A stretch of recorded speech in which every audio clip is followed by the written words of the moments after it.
Hello everyone and a very good morning to all of you. Welcome to Sleepy Classes. तो 21 अगस्त 2025 के current affairs and उससे जुड़े multiple choice questions को discuss करेंगे and respectively अगर मैं रिसोर्स की बात करूं तो यहाँ पे द हिंदू के जितनी भी न्यूज़ हैं आज की उसको हम फॉलो करने वाले हैं। तो बेसिक से मल्टीपल चॉइस क्वेश्चन होने वाले हैं एंड कुछ ऐसा नया नहीं है जो कि हम बात करते हैं, पहले कभी किसी ने सुना नहीं होगा, ऐसा कुछ भी नहीं होगा, है ना। सो उसके ऊपर यहाँ पर बात करेंगे। सबसे पहले कि इमेज को देख लीजिए, ठीक है, कि ये टाइगर डांस है which is a part of celebrations of Onam and Krishna Janmashtami, ठीक है, एंड ये मैंगलुरु में इन्होंने परफॉर्म किया। So with respect to this आपको एक ये एग्जाम्पल तो मिल ही गया, है ना। सो उसके अलावा अब हम यहाँ पर बात करेंगे with respect to folk dance and the respective states. So consider the following pairs: Hutari Karnataka, then we have Koli Maharashtra, Rangma Arunachal Pradesh. How many pairs is और are correctly matched? Correct answer है इसका आज के दिन मैंने एटलीस्ट दो एमसीक्यूज जो दो पेयर्स है वो करेक्टली यहाँ पर मैच कर दिए हैं, ठीक है। तो करेक्ट आंसर इसका ऑप्शन नंबर बी बनता है, यानी कि फर्स्ट हुतारी कर्नाटका एंड कोली महाराष्ट्र जो है ये करेक्टली मैच है। जब हम रंगमा की बात करते हैं तो वो नागालैंड का यहाँ पर फोक डांस है। तो डिटेल में इसकी अगर आप इन्फॉर्मेशन चाहेंगे तो मैं जो PDF है जब भी अपलोड करती हूँ टेलीग्राम ग्रुप पे उसका जो आपको डिटेल जो है सब कुछ दे दूंगी, ठीक है। देन अब the elected state governments at mercy of governors whims and fancy, supreme court asked centre government. So अब यहाँ पर इन्होंने यहाँ पे ये बात की है, इसको कॉन्टेक्स्ट में अगर आपको बता दूं, कॉन्टेक्स्ट यही है कि जहाँ पे हम डिस्कशन कर रहे हैं with respect to Tamil Nadu and Punjab के केस में भी अगर हम देख रहे हैं कि गवर्नर जो है कब तक अपना असेंट रोक के रख सकते हैं, ठीक है, असेंट उनको कितना टाइम लिमिट में देना पड़ेगा। तो रिपीटेडली हम इस चीज़ को डिस्कस कर रहे हैं।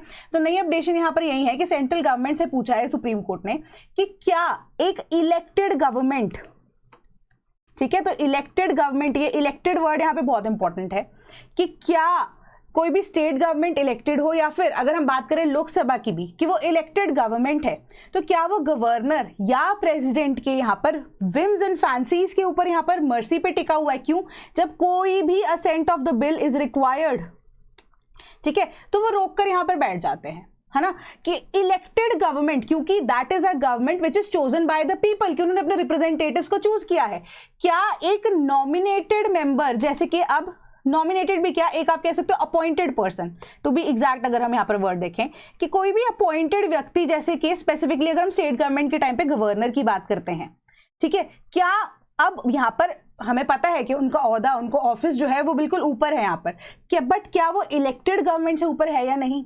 उन्होंने यही चीज को यहाँ पर क्वेश्चन किया सेंट्रल गवर्नमेंट से कि हाँ, प्रेसिडेंट की बात करें या हम गवर्नर की बात करें कि उनके पास ऑप्शन होता है कि या तो वो असेंट दे दें, ठीक है, असेंट देने के अलावा या वो बिल्कुल रिजर्व भी कर सकते हैं, ठीक है, या वो बिल्कुल मना भी कर सकते हैं, ठीक है, कि इसके अंदर चेंजेस लेकर आओ।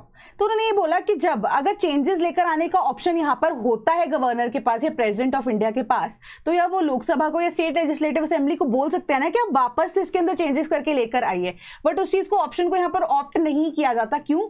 क्योंकि इन दैट सिचुएशन जो प्रेसिडेंट हैं या जो गवर्नर हैं दोनों के दोनों बाउंड हो जाते हैं to give assent to that bill, है ना। सो इस ऑप्शन को कोई यूज नहीं कर रहा। सो अब यही चीज के अब रिजर्व करना है बिल, या रिजर्व करना है bill for the consent of the president as well या assent of the president as well. So अब इन दैट सिचुएशन क्या किया जाना चाहिए? तो अब अपने हिसाब से सुप्रीम कोर्ट जो है ना वो क्या क्या ऑप्शंस अवेलेबल हो सकती हैं कि एक मिडिल पाथ को लेकर या ऑप्ट करके अगर चला जा सकता है तो, ठीक है। बट यहाँ पर एक गंभीर मुद्दा, क्योंकि अब एक अपॉइंटेड मेंबर या इवन कि इनडायरेक्टली जो हमारे पास इलेक्टेड यहाँ पे प्रेसिडेंट ऑफ इंडिया है, ठीक है, तो विद ड्यू रिस्पेक्ट मैं ये चीज बोलना चाहती हूँ कि क्या वो इलेक्टेड गवर्नमेंट जो कि बनी है सरकार अब लोगों के यहाँ पर मत से, विल से, क्या उनसे ऊपर यहाँ पे है या नहीं, कि अपॉइंटेड मेंबर्स या इनडायरेक्टली इलेक्टेड मेंबर्स की वैल्यू क्या ज्यादा है एज पर इलेक्टेड गवर्नमेंट? तो अब ये मुद्दा यहाँ पर बनके जरूर सामने आएगा आने वाले टाइम में, ठीक है। सो अब इससे जुड़ा सवाल देख लेते हैं। पहले consider the following. First statement कह रही है कि parliament needs no assent of the president to pass a money bill. Second, article 111 acts as a veto power for the president of India. Which of the statements above is or are correct? Correct answer क्या बनता है? इसका option number B बनता है ना, statement number 2 ही है। अब money bill के केसेस में ना यहाँ पर बहुत सारे बच्चे कमेंट भी करेंगे कि यहाँ पर प्रेसिडेंट की असेंट रिक्वायर्ड नहीं रहती। भाई मनी बिल के लिए असेंट जो है वो प्रेसिडेंट की ऑलरेडी पहले ली जाती है एंड तभी इसी केस में जो मनी बिल है वो सिर्फ और सिर्फ लोकसभा में ओरिजिनेट हो सकता है, ठीक है, क्योंकि जो बिल होता है वो इन the name of the president of India यहाँ पर होता है। बल्कि बाकी जो नॉन मनी बिल्स होते हैं, जो हमारे पास मनी बिल्स नहीं होते हैं, उस केस में यहाँ पे असेंट रिक्वायर्ड रहती है, क्योंकि वो गवर्नमेंट यहाँ पे प्रपोज करती है, फिर दोनों कोई भी हाउसेस के अंदर उसके ऊपर चर्चा हो सकती है, किसी भी हाउस में वो ओरिजिनेट हो सकता है।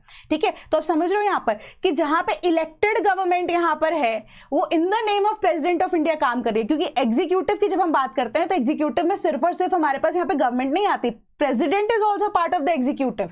ठीक है, पार्लियामेंट हो गया, गवर्नमेंट तो हमारे पास एग्जीक्यूटिव के अंडर जब हम कंसिडर करते हैं, पार्लियामेंट के अलावा हमारा जो प्रेसिडेंट ऑफ इंडिया है वो भी इसका पार्ट होते हैं। ठीक है, तभी मनी बिल्स के टाइम पे हमें असेंट जो है वो पहले ही प्रेसिडेंट ऑफ इंडिया के नाम पे लेनी पड़ती है। क्यों?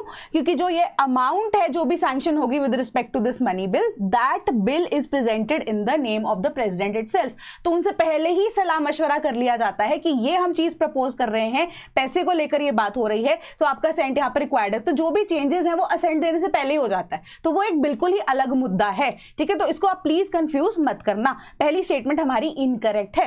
तो हमारा 111 जो है असेंट टू बिल, जब हम बात करते हैं आर्टिकल की, it has been passed by the houses of parliament, it shall be presented to the president and the president shall declare either कि क्या वो किसी बिल को असेंट कर रहे हैं और या फिर वो अपने असेंट को विदहोल्ड कर रहे हैं। ठीक है, सो उसके अकॉर्डिंगली हमारे पास एक तरह से वीटो पावर आ रही है प्रेसिडेंट ऑफ इंडिया के पास कि उनकी मर्जी है यहाँ पर कि वो कुछ भी कर सकते हैं यहाँ पर। ठीक है, बट वो बाउंड हो जाएंगे अगर वो वापस बिल भेजते हैं कि इसके अंदर चेंजेस करके लेकर आओ, तो उसके अलावा it will be deem pass. ठीक है, सो हमारा आर्टिकल 111 ये कहता है। Then India successfully test fires Agni 5। ठीक है, टेस्ट फायर्स अग्नि 5 जो कि इंटरमीडिएट रेंज बैलिस्टिक मिसाइल है। ठीक है, सो इंटरमीडिएट में भी अगर मैं स्पेसिफिकली बताऊं तो इंटर कॉन्टिनेंटल बैलिस्टिक मिसाइल है, यानी कि एक कॉन्टिनेंट से दूसरे कॉन्टिनेंट में अप टू, अभी जो मैक्सिमम रेंज टेस्ट की गई है वो 5000 किलोमीटर्स है, बट इसकी रेंज जो है अराउंड 7000 किलोमीटर्स या उससे थोड़ा सा ऊपर जा सकती है। इसे बनाया किसने है? यहाँ पर अगर डिजाइन की बात करें तो डीआरडीओ ने इसे डेवलप किया है। राइट, सो अब इंटरमीडिएट रेंज बैलिस्टिक मिसाइल अग्नि 5 अब इसको लॉन्च किया गया है। अब इसके अलावा यहाँ पर इसको पहले भी टेस्ट फायर किया गया था मार्च अप्रैल 2024 को।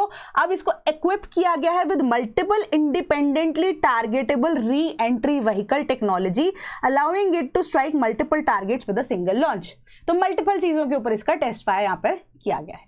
ठीक है, सो अब इससे जुड़ा सवाल देख लेते हैं कि अग्नि 5 is a land based nuclear MIRV capable missile. Second, Agni 5's maximum speed is up to 29 Mach. Which of the statements above is or are correct?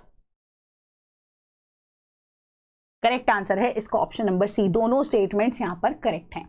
ये MIRV जो टेक्नोलॉजी है इसका मतलब क्या है ऑलरेडी हमने बता दिया था यहाँ पे, multiple independently targetable re entry vehicles की, यानी कि ये डिफरेंट टारगेट्स को एट मल्टीपल पॉइंट्स जाकर स्ट्राइक कर सकती है, री एंटर कर सकती है वापस से जो टारगेट को हिट करने के लिए। ठीक है, तो MIRV टेक्नोलॉजी इसके पास है, लैंड बेस्ड है, लैंड से ही। ठीक है, सरफेस टू एयर मिसाइल एक तरह से आप कह सकते हो, surface to surface basically missiles होती हैं ये जनरली। ठीक है, तो उसको आप ये स्ट्राइक करने के लिए अग्नि 5 यूज किया जा सकता है। एंड इसकी डेवलपमेंट की अगर हम बात करें तो स्पेसिफिकली चाइना को जब इंडिया ने as a threat after Galwan incident देखा था, उसके ऊपर डेवलपमेंट शुरू कर दी थी अग्नि के ऊपर, है ना। तो चाइना के कॉन्टेक्स्ट में अग्नि 5 को यहाँ पर इनिशियली बनाने की शुरुआत की गई थी। देन मैक्सिमम स्पीड इसकी अप टू 29 मैक है। तो मैक का मतलब क्या होता है? स्पीड ऑफ साउंड से भी हमारे पास ज्यादा, 29 टाइम्स ज्यादा इसकी स्पीड है। ठीक है, सो इसका correct answer option number C हमारे पास बनता है। तो डिटेल में आपको इन्फॉर्मेशन यहाँ पर दे दी गई है। ठीक है, so sorry, up to Mach 24 है, 29 नहीं है यहाँ पर, तो इसको 24 कर लीजिए। ठीक है, सो मे बी टाइपिंग एरर होगा। तो 29,400 किलोमीटर्स पर आवर, मैक 24 इसकी हाईएस्ट स्पीड यहाँ पर है। Then Lok Sabha clears bill that bans real money gaming. ठीक है, तो ये बिल जो है हमने कल डिस्कस किया था कि किसी भी तरह की हमारे पास ऐसा ऑनलाइन गैम्बलिंग प्लेटफॉर्म जो है, क्योंकि गैम्बलिंग सेंस हमने कल कर्नाटका के कॉन्टेक्स्ट में भी देखा था, तो मे बी उन गवर्नमेंट को यहाँ पर प्रॉब्लम होगी, बट यूनानिमसली जो बिल है लोकसभा में पास हो चुका है। एंड यहाँ पर कोई भी तरह का अगर काम हो रहा है विद रिस्पेक्ट टू कोई भी ऐसा प्लेटफॉर्म जो कि ऑनलाइन गेमिंग के नाम पर यहाँ पर बेटिंग का काम करवा रहा है, तो ऐसी ट्रांजैक्शन अगर बैंक भी करता है तो बैंक को भी लाइबल यहाँ पर किया गया है। ठीक है, उनको फिलहाल मना किया गया बैंक को कि ऐसी कोई ट्रांजैक्शन अगर होती है तो वो नहीं करनी है। तो उसका नाम क्या है? The promotion and regulation of online gaming bill 2025 जो कि अब प्रोहिबिट करता है कि किसी तरह की ऑफरिंग, ऑपरेशन, फैसिलिटेशन, एडवर्टीजमेंट अगर होती है, प्रमोशन होती है एंड पार्टिसिपेशन होती है ऑनलाइन मनी गेम्स के अंदर। तो प्रमोशन यानी कि एडवर्टीजमेंट भी इसका पार्ट नहीं है, क्योंकि अगर आपने रिसेंटली देखा होगा कि बहुत बड़े बड़े जो फिल्म स्टार्स हैं, इन्फ्लुएंसर्स हैं, वो यहाँ पर स्टेक वर्ड के साथ अपनी फोटोग्राफ्स बहुत ज्यादा पोस्ट कर रहे थे, है ना। सो उसके लिए भी अब हो सकता है कार्रवाई की जा सके, ठीक है। तो रियल मनी गेमिंग का मतलब क्या है? प्लेटफॉर्म जैसे कि dream 11, पोकरबाजी, they risk their money for winnings, है ना। तो ऐसा इसमें यहाँ पे ये बोला गया कि लोगों की सालों की मेहनत जो है ना, वो सारा पानी में चला जाता है ड्यू टू गैम्बलिंग, एंड लोगों को गलत लत लगती है यहाँ पर, ठीक है। एंड ये इंडस्ट्री ने आर्ग्यू किया है कि जो फैंटेसी गेमर्स हैं are those of skill and they can not be regulated by states as gambling. कि अब ऑपोजिशन में किसी तरह का रिस्पॉन्स तो आता ही है ना, तो उन्होंने बोला कि इसको गैम्बलिंग नहीं बोल सकते, एक तरह की कला है, स्किल है, जो कि हर एक के पास नहीं होती, बट स्टिल गवर्नमेंट वांट्स कि यहाँ पर लोगों की पूंजी अगर खत्म हो रही है, क्योंकि कई बार ऐसे केसेस भी हमारे पास आया ना कि पेरेंट्स के पैसे इन्वेस्ट कर दिए, सबके सब डूब गए, है ना, बच्चे ने कर दिया ऐसा। तो अभी बिल जो है ऐसा डिस्टिंक्शन बनाता है between games of chance and skill irrelevant that it seeks to ban online money gaining. कि अब गवर्नमेंट ने बोला किसी तरह का स्किल नहीं है, इट इज अ लक, ठीक है। अब इस तरह के अगर जो स्किल है वो इररेलेवेंट है, क्योंकि किसी तरह की कोई रियल ग्रोथ या किसी की लाइफ में कोई स्किल एडवांसमेंट इससे नहीं हो रही है, ठीक है। जस्ट बिकॉज ये पैसा कमा रहे हो, तुम्हारी किस्मत है, सट्टा लगाना इज अ बैड थिंग, ठीक है। सो उन्होंने बोला कि जो इंडस्ट्री है इट हैज एनुअल रेवेन्यूज जो कि 31,000 करोड़ से ज्यादा है एंड एम्प्लॉय करता है 2 लाख से ज्यादा ऐसे लोग, ठीक है। तो ये जो पैसा है इसके ऊपर भी अब एक तरह से गवर्नमेंट भी अगर इन्वॉल्व थी किसी तरीके से, कोई भी इन्वॉल्व है, तो उनका नुकसान यहाँ पर होने वाला है इंडिया के केस में। तो अब पनिशमेंट्स को डिस्कस कर लेते हैं फटाफट से कि बिल प्रपोज करता है कि इम्प्रिजनमेंट हो सकती है अप टू 3 years या फिर फाइन हो सकता है अप टू 1 करोड़। तो यहाँ पर एंड और वर्ड दिया गया है कि या तो कोई एक भी हो सकता है या दोनों भी हो सकते हैं, फॉर एंटिटीज ऑफरिंग और फैसिलिटेटिंग ऑनलाइन मनी गेमिंग, ठीक है। दूसरी चीज कि बिल ये भी सीख करता है कि किसी तरह की advertisement related to online money gaming नहीं होगी, एंड बैंक्स को भी बार किया गया है, फाइनेंशियल इंस्टीट्यूशंस को भी बार किया गया है कि किसी तरह का फंड जो है ट्रांसफर नहीं किया जाएगा in any of such games. So अब एडवर्टीजमेंट अगर आप करते हो तो आपको इम्प्रिजनमेंट हो सकती है 2 साल तक की, या फिर एंड और वाली सिचुएशन हो गई है, फाइन हो सकता है up to ₹50 lakh. Facilitation financial statements, अगर आप फैसिलिटेट कर भी रहे हो, बैंक कोई भी फाइनेंशियल ऐसे इंस्टीट्यूशन जो है ट्रांजैक्शन को फैसिलिटेट करता है, तो वो इम्प्रिजनमेंट लेकर आ सकता है आपको अप टू 3 years, या फिर फाइन हो सकता है अप टू 1 करोड़, या फिर दोनों हो सकते हैं, ठीक है। एंड नॉर्मली सिचुएशन यहाँ पर भी है। तो इंपॉर्टेंट चीज यहाँ पर आपको इमेज के अंदर ही दी गई थी, इसके अलावा कुछ न्यूज में इंपॉर्टेंट नहीं था। Then which among the following is a punishment under promotion and regulation of online gaming bill 2025? Imprisonment up to 3 years, fine up to ₹1 crore, both A and B, D none of the above. Simple सा हो गया क्योंकि मैंने regulations आपको समझा दी, अभी तो ताज़ा ही पढ़ा है 10-15 सेकंड पहले ही। तो ऑप्शन नंबर सी इसका करेक्ट आंसर बनता है, ठीक है। आपको डिटेल भी यहाँ पर पढ़ने की जरूरत नहीं है, न्यूज़पेपर में डायरेक्टली यहाँ पर दी गई है आपको चीज़ें, है ना। तो इस चीज़ को आप दोबारा से एक बार रीड आउट करना चाहते हो तो मैं आपको PDF के अंदर यहाँ पर अपडेशन दे दूंगी। Then global solar alliance plans to establish research hub in India. तो अगर हम ग्लोबल सोलर अलायंस की बात करते हैं तो बहुत टाइम पहले हम कुछ डिस्कस किया था, थोड़ा सा रिफ्रेश कर लेते हैं कि इंडिया एंड फ्रांस का ये जॉइंट इनिशिएटिव है। कॉमेंट बॉक्स में जल्दी से बताना कौन से साल में एस्टैब्लिश हुआ था, ठीक है। तो पेरिस एग्रीमेंट के तहत यहां पर जो हमारे पास COP21 हुआ था, तो इन रेगुलेशंस को यहां पर लेकर आने के लिए इंडिया और फ्रांस ने जॉइंटली ग्लोबल सोलर अलायंस बनाई थी, ठीक है, जिसको हम ISA भी बोलते हैं, that is international solar alliance. तो 17 ऐसे सेंटर्स ऑफ एक्सीलेंस अभी रिसेंटली खोलने की बात कर रहा है। हेडक्वार्टर्स की अगर हम बात करें तो गुरुग्राम हरियाणा के अंदर है, ठीक है।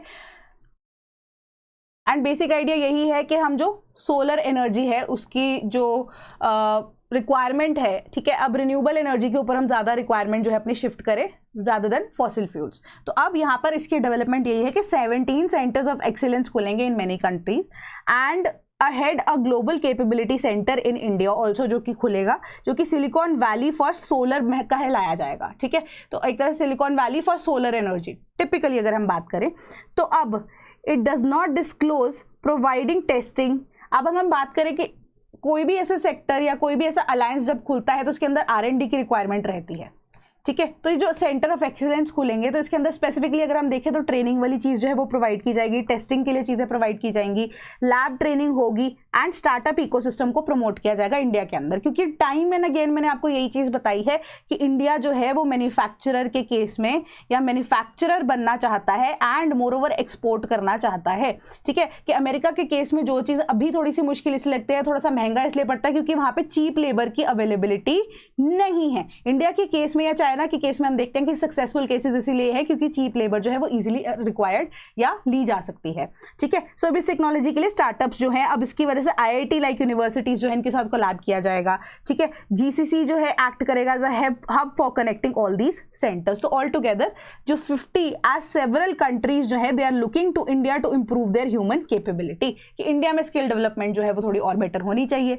आईएसए जो है कोलैबोरेशन है इंडिया एंड फ्रांस की, कंसेप्चुलाइज की गई थी साइडलाइंस कौन सी, कॉन्फ्रेंस ऑफ पार्टीज 2015 जो कि पेरिस में हुई थी एंड हेडक्वार्टर्ड है गुरुग्राम हरियाणा में एंड मेंबरशिप अराउंड 100 कंट्रीज की है यहाँ पर। कि अब सेवरल कंट्रीज जो है वो इंजीनियर्स को ढूंढ रही हैं फ्रॉम इंडिया की सप्लाई किया जा सके वाइटल ह्यूमन कैपिटल को जो कि नेसेसरी होती है ऐसे प्रोजेक्ट्स जैसे कि अब सोलर प्रोजेक्ट्स को इंप्लीमेंट करने के लिए। ठीक है, सो अब इंडिया जो है क्यूमुलेटिवली अगर उसने अभी इंस्टॉल कितने किए हैं, हमारे पास इंडिया के पास कितने हैं क्यूमुलेटिवली इंस्टॉल किए हैं 119 gigawatts of solar capacity as of July 2025। ये आपको टोटल इंफॉर्मेशन यहाँ पर दी गई है। ठीक है, सो फटाफट से मुझे बता देना कौन से ईयर में इसको एस्टैब्लिश किया गया था। सो अब यहाँ पे ये अब उससे जुड़ा सवाल हम देख लेते हैं कि आईएसए की जब हम इंटरनेशनल सोलर अलायंस की बात करते हैं, is a non governmental organisation dedicated to advancing solar power adoption. ठीक है, पहली स्टेटमेंट सिंपल है। Second, ISA collaborates with multilateral development banks, private and public sectors to implement cost effective solar solutions in small island developing states, जो कि एक member country भी इसकी होंगी। ठीक है, सो एक यहाँ पर नॉन गवर्नमेंटल ऑर्गेनाइजेशन वर्ड के ऊपर फोकस करना फर्स्ट स्टेटमेंट में। सेकंड, यहाँ पर आप स्मॉल आइलैंड डेवलपिंग स्टेट्स जो कि अब मेंबर कंट्रीज भी हैं इसके ऊपर भी फोकस करना। So which of the statements above is और आर करेक्ट? करेक्ट आंसर है ऑप्शन नंबर सी। दोनों की दोनों स्टेटमेंट्स यहाँ पर कर नहीं, ऑप्शन नंबर सी गलत है, सॉरी, एक भी नॉन गवर्नमेंटल ऑर्गेनाइजेशन नहीं है, सॉरी। ठीक है, तो हमारे पास ऑप्शन नंबर 20 का करेक्ट आंसर बनता है। कैसे कि एक ग्लोबल इंटर गवर्नमेंटल ऑर्गेनाइजेशन है। मैं खुद ही कंफ्यूज हो गई आपको समझाते समझाते। नॉन गवर्नमेंटल ऑर्गेनाइजेशन नहीं है, इंटर गवर्नमेंटल ऑर्गेनाइजेशन है जो कि डेडिकेटेड है कि एडवांस किया जा सके सोलर पावर अडॉप्शन को, जो ताकि हम कार्बन न्यूट्रल फ्यूचर की तरह यहाँ पर रह सके। क्योंकि 2070 तक सारी कंट्रीज ने मोस्ट प्रोबेबली जब जहाँ पे पेरिस एग्रीमेंट पे साइन किया है तो सब कार्बन न्यूट्रल यहाँ पर फ्यूचर चाहते हैं। सो अब एक कोलैबोरेटिव इनिशिएटिव है इंडिया फ्रांस पे जो कि अब यूनिटिंग एफर्ट्स के साथ या यूनाइटिंग एफर्ट्स के साथ कॉम्बैट करना चाहते हैं क्लाइमेट चेंज को। COP 21 पेरिस 2015 के अंदर, चलो अब आपको ईयर भी पता लग गया, इसका गठन किया गया था फॉलोइंग 2020 अमेंडमेंट जो कि इसकी फ्रेमवर्क के अंडर लिया गया था। ठीक है, अब हमारे पास पेरिस एग्रीमेंट में एक फ्रेमवर्क है, 2020 के अंदर इसके अंदर अमेंडमेंट लेके आई गई थी। ठीक है, हर एक यूनाइटेड नेशन का मेंबर जो है एलिजिबल है टू ज्वाइन द अलायंस। तो 100+ कंट्रीज आज सिग्नेटरीज, 90+ कंट्रीज जो है उन्होंने रेटिफाई किया है कि वो फुल मेंबर्स बनेंगे आईएसए के। ठीक है, मिशन क्या है कि अनलॉक करे 1 trillion in solar investments by 2030 and reduce करे टेक्नोलॉजी एंड फाइनेंसिंग कॉस्ट। ठीक है, कि सस्ता सुंदर टिकाऊ but when it comes to solar energy, ये सारी चीज यहाँ पर दी गई है। एंड ये सारी इंफॉर्मेशन आपको कहाँ से दी गई है? आईएसए की जो वेबसाइट है वहां से लेकर दी गई है। अगर आपका मन करे आप खुद से जाके यहाँ पर पढ़ भी सकते हो, वहाँ पर वेबसाइट पे क्या क्या चीजें दी गई हैं। तो जैसे ही आप खोलोगे ना आईएसए की वेबसाइट, वहाँ पे आपको डायरेक्टली ये चीजें दी गई होंगी। इंटर गवर्नमेंटल ऑर्गेनाइजेशन है, please I am very sorry for that, कि इंटर नॉन गवर्नमेंटल ऑर्गेनाइजेशन नहीं है, ये इंटर गवर्नमेंटल ऑर्गेनाइजेशन है। ठीक है, तो हेडक्वार्टर्ड इन इंडिया। आईएसए जो है मल्टीलेटरल डेवलपमेंट बैंक्स के साथ, प्राइवेट पब्लिक सेक्टर्स के साथ, सिविल सोसाइटीज के साथ, इंटरनेशनल इंस्टीट्यूशंस के साथ यहाँ पर इंप्लीमेंटेशन की बात करता है cost effective solar solutions least developed countries के अंदर और स्मॉल आइलैंड डेवलपिंग नेशंस के साथ, जो कि अब मेंबर नेशंस भी होने चाहिए यहाँ पर। ठीक है, सो अब आपकी लाइट रीडिंग वाले होमवर्क के लिए 2 करंट अफेयर्स आपके पास आज, कि मॉस्को में जयशंकर ने फ्लैग किए हैं challenges regarding tariffs which pose to India and Russia trade. ठीक है, तो इसको एक बार पढ़ लेना, थोड़ा सा रीड कर लेना, कुछ ज़्यादा इंपॉर्टेंट यहाँ पर नहीं है। जो कि हाईलाइटेड पोर्शन है उसको ही आप गो थ्रू कीजिएगा, एक्स्ट्रा कुछ यहाँ पर पढ़ने की जरूरत नहीं है। Then core sector growth slows to 2% in July as fossil fuels contract. तो ये जो हमने लास्ट मंथ में डिस्कस किया था, तो जून के अंदर भी हमने देखा था कि कॉन्ट्रैक्शन मल्टीपल टाइम्स अगर हम देखें फॉसिल फ्यूल्स डिराइव एनर्जी के साथ बहुत ज़्यादा हो रही है। एंड कोर सेक्टर्स में स्पेसिफिकली देखते हैं कौन अब याद कर सकता है इस चीज़ को कि कोर सेक्टर में स्पेसिफिकली एक ऐसी इंडस्ट्री थी जिसकी ग्रोथ हुई थी लास्ट मंथ जून 2025 के अंदर, ठीक है। तो वो कौन सी इंडस्ट्री थी कोर इंडस्ट्रीज में से, आप मुझे फटाफट से यहाँ पर बताना। बट इस बार की अगर हम बात करें तो हालात सभी के कम ही नज़र आ रहे हैं कि बीट हमारे पास कोल इंडस्ट्री हो, ठीक है, बीट हमारे पास रिन्यूएबल एनर्जी से रिलेटेड चीज़ें हो, नेचुरल गैस सेक्टर की जब हम बात करें सब कॉन्ट्रैक्ट हो रहा है, ठीक है। तो एंड कॉन्जिक्यूटिवली अगर हम देखें तो लास्ट 12 मंथ्स 15 मंथ्स 16 मंथ्स से अगर हम देखें तो वो कॉन्ट्रैक्शन में ही जा रहा है हमारा जो कोर सेक्टर है। तो फॉसिल फ्यूल्स के केसेस में थोड़ा सा ज़्यादा है कोल सेक्टर को लेकर, ठीक है। सो इसको एक बार अगेन लाइट रीडिंग दे देना। So in case if you preparing for UPSC we are ongoing batch, link आपको डिस्क्रिप्शन बॉक्स में मिल जाएगा इसका। कोई भी डाउट होता है बैच के रिगार्डिंग, इंक्वायरी होती है तो टोल फ्री नंबर आपके पास है ही है, ईमेल आईडी आपके पास अवेलेबल है। Same for the case of test series, इसका लिंक भी आपको डिस्क्रिप्शन बॉक्स में मिल जाएगा। एंड टोल फ्री नंबर क्या है 1800-890-3043, sleepy.class@gmail.com हमारी ईमेल आईडी है। तो कोई भी डाउट होता है तो कमेंट बॉक्स में जरूर बताना। That is all from my side today, thank you so much.